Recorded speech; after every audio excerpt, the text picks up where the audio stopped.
get started with lesson 3.3 from your Big Ideas book, page 120. Ladies and gentlemen, thank you so much for being here tonight as we continue to educate ourselves, as we continue to build our character and our intelligence, becoming the type of people we want to be. You know, you may not know what you want to do in life, but you probably know that you want to do it really well. And that begins now.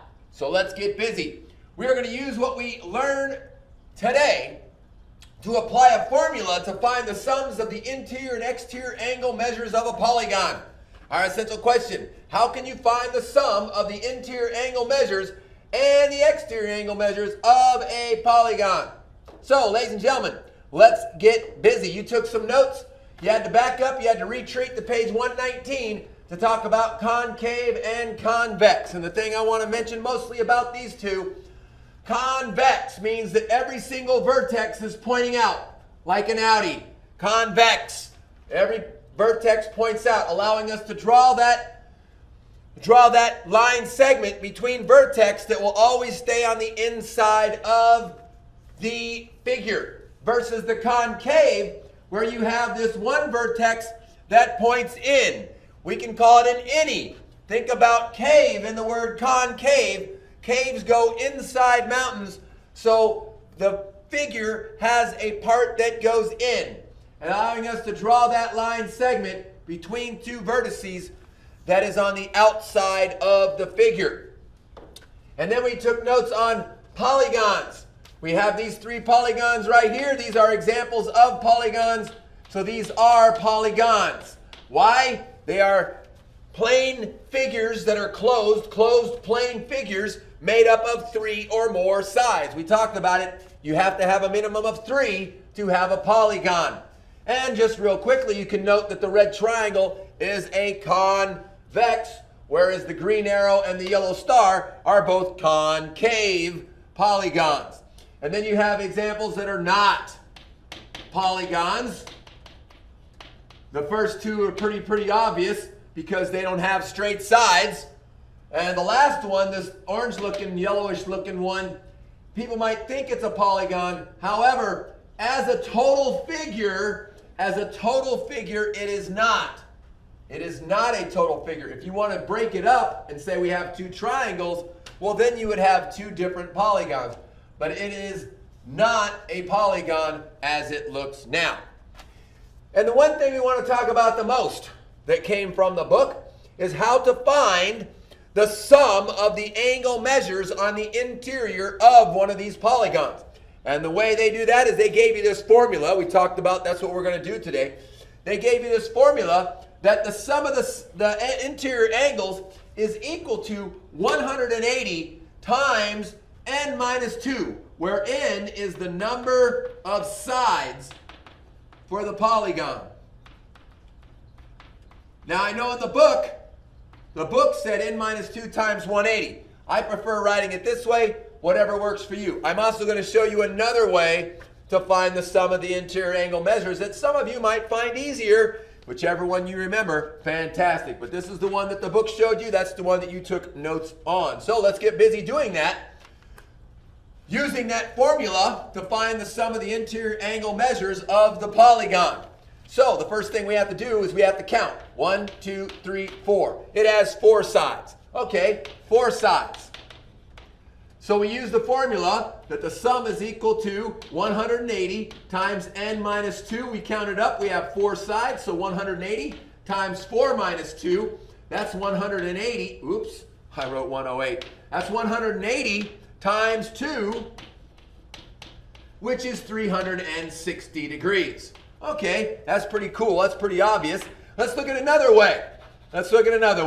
We learned in our previous lesson the other night that the sum of the interior angles of triangles is 180. Always, always, and always. So one of the other ways you can find the sum of the interior angles for a polygon is to create triangles by drawing those line segments between vertex on the inside without overlapping to create triangles. And in this one, you can do opposite vertex and you can create two triangles. Well, if this one's 180 and that one's 180, guess what? Add those two together, it's 360 degrees. And so now you know why it's 180 times 2. That is because you can break that polygon into two triangles. Let's do it again. Finding the sum of the interior angle measures for this polygon. First thing we're going to do is count the sides. 1, 2, 3, 4, 5, 6. So we have 6 sides. Using the formula that the sum is 180 times 6 minus 2. Well, you get 180 times 4.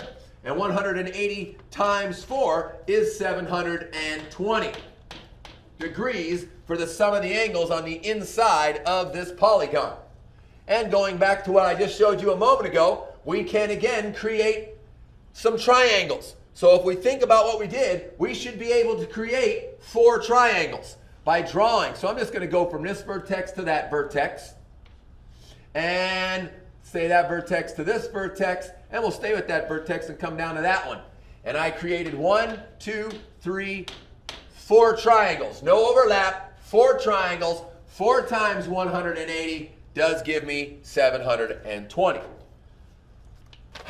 Example number 3, ladies and gentlemen, moving on from that, using what we just learned to find a specific angle measure. So we're going to find the value of x.